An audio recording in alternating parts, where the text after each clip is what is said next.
You didn't choose where you were born. Nobody does. But the moment you arrived, the hospital, the neighborhood, the house, the family, the system had already started making decisions about your future. Decisions you wouldn't find out about until it was too late to change them. This is not a story about lazy kids. This is not a story about bad parents. This is the story of a system that was never designed to give everyone an equal shot, and how it hides that fact so well that when kids fail, everyone blames the kid. Level 1. Before you even start. You are 5 years old. You don't know what a zip code means. You don't know what property taxes are. You don't know that the quality of your school is directly connected to how much money the people in your neighborhood have. You just know that school is starting, and you are excited. Across town, maybe 10 minutes away, maybe less, another 5-year-old is also starting school. Same age, same country, same flag on the wall. But their classroom has newer books, faster computers, more teachers per student, a library that actually has books in it, a playground that isn't broken. You don't know any of this yet. You just know your classroom, and your classroom is what school looks like to you. So you assume this is just what school is. It isn't. The gap between you and that kid across town started before either of you walked through a school door. And the system is about to spend the next 12 years making that gap wider, while telling both of you that the only thing standing between you and success is how hard you try. Level 2. The early years. You are 7 years old, and you are already behind. Not because you are stupid, because the kid across town went to preschool. Their parents could afford it. You didn't. So they arrived at kindergarten already knowing letters and numbers and how to sit in a circle and listen. You arrived still learning those things. The teacher has 30 kids and not enough time. The ones who already know the basics get pushed forward. The ones still catching up get left in place. You are still catching up. Your parents work long hours. 2 jobs sometimes, 3 sometimes. They love you completely. They are also exhausted completely. When you come home, there is nobody to sit with you and go through the homework. Not because they don't care. Because they are working the second job right now. So there is food tomorrow. The kid across town has a parent who comes home at 5 p.m. and sits at the kitchen table and goes through every homework problem until it makes sense. You figure it out alone, or you don't figure it out at all. By 3rd grade, the gap between you and the kid across town is already measurable. Test scores, reading levels, math ability. None of these gaps exist because one of you is smarter. They exist because one of you had more support around them when the foundation was being built. And here is the part that nobody says out loud. Once you fall behind in the early years, the system does not slow down to let you catch up. It keeps moving. And every year, you are a little further back. And every year, it gets a little harder to close the distance. Level 3, middle school. You are 12 years old, and you have started to believe something dangerous. You have started to believe you are just not a school person. That is what happens when a system fails you for 6 years, and never once admits it failed you. You don't think the system failed you.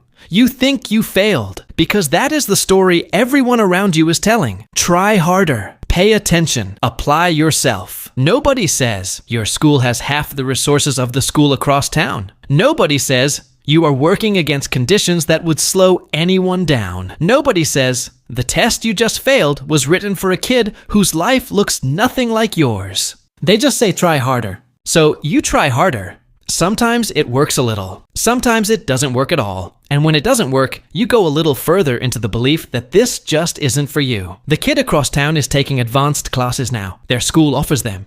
Yours doesn't, or yours does, but only for the kids who were already ahead. The track is splitting. The advanced kids go one way. Everyone else goes another. And once you are on a track, it is very hard to get off it, because the system is not designed for people to move between tracks. It is designed to keep people where they are. You don't know you are on a track. You just know that school feels less and less like a place that was made for you. Level 4, high school. You are 15, and the future is supposedly right in front of you. Your school has a guidance counselor, one for 400 students. She is trying her best. She genuinely is, but she has 400 students and not enough hours, and the kids who come from families who know how to push get the attention. The kids who don't know what to ask for don't know to ask. The kid across town has a private college counselor their parents hired, someone whose entire job is to get them into the best school possible. Someone who knows every deadline, every essay trick, every scholarship opportunity, every backdoor. You didn't know private college counselors existed. You are also working a part-time job now, not because you want to, because the family needs it. So you are going to school and working and trying to do homework somewhere in between, and sleep is the thing that gets cut first. The kid across town is doing extracurricular activities, sports, clubs, volunteering, not because they are a better person, because they have time, because someone else is handling the things you are handling at 15. College applications ask about extracurricular activities. College applications ask about leadership positions. College applications are a document designed by people who grew up with time. You fill out your application at midnight after a 6-hour shift. Level 5, the decision. You are 17 and you have 2 options. Option 1, go to college. Take out loans. A lot of loans. Hope it pays off. Hope you can finish.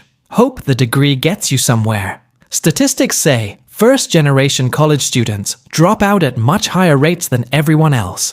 Not because they are less capable, because they are doing it without a map in territory that everyone else learned from their parents. Option 2, don't go.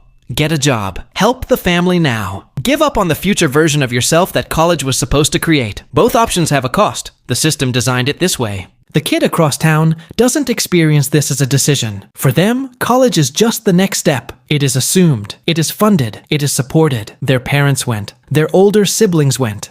They know what to do because their entire environment has been preparing them for it. For you, it is a cliff, and you are standing at the edge deciding whether to jump and hoping there is something on the other side. Some of you jump, some of you don't. Both choices make complete sense given what you were given. Level 6.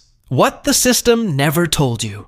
The system never told you that where you started mattered more than how hard you tried. It told you the opposite. It told you hard work is everything. It told you anyone can make it. It showed you the rare exceptions, the kid from nothing who made it to the top, and held them up as proof that the system works. But exceptions are not proof that the system works. Exceptions are proof that occasionally someone escapes it. The system never told you that your brain was just as capable as any brain in any classroom, in any expensive school across any town. It just never gave your brain the same tools. The system never told you that the stress of poverty, real poverty, the kind where you don't know if there will be dinner, the kind where you hear your parents fight about money at night, changes how a brain develops, changes how a child can focus, changes everything, and then tested you on the same material as a child who slept well and ate well, and never once worried about any of those things. And when your score was lower, it called you less.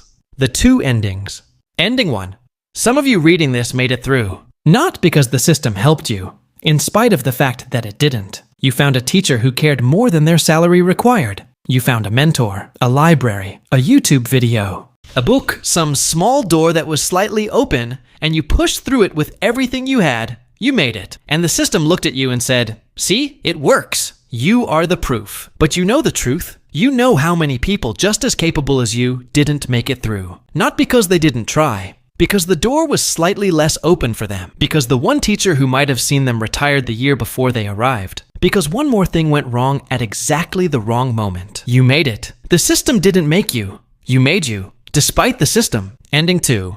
Some of you didn't make it through the way you were supposed to, and you have spent years carrying the weight of that, wondering what was wrong with you, why you couldn't figure it out, why it seemed easier for everyone else. Nothing was wrong with you. You were handed a test with questions nobody taught you, and told that your score meant something about your worth. It didn't. It meant something about your circumstances, and your circumstances were not your fault. You were not the problem. You were put in a system that was not built for you and told to perform like one that was. The question that will stay with you. Here is the thing nobody wants to say out loud. The system has been this way for a long time, and the people who benefit from it know it is this way, and they have the power to change it. And they haven't. So here is the question. Is the education system broken? Or is it working exactly as designed, keeping certain people exactly where they started and calling it merit when the people at the top stay at the top, and calling it failure when the people at the bottom can't climb out? Because a broken system is an accident. A designed one is a choice. And if it is a choice, then who is making it? And why? And what does it say about a society that looks at a 5-year-old in an underfunded classroom and says the problem is that child's potential instead of that classroom's funding? You decide. But decide knowing this. The fact that you are even asking the question means you already know the answer. You just needed someone to say it out loud.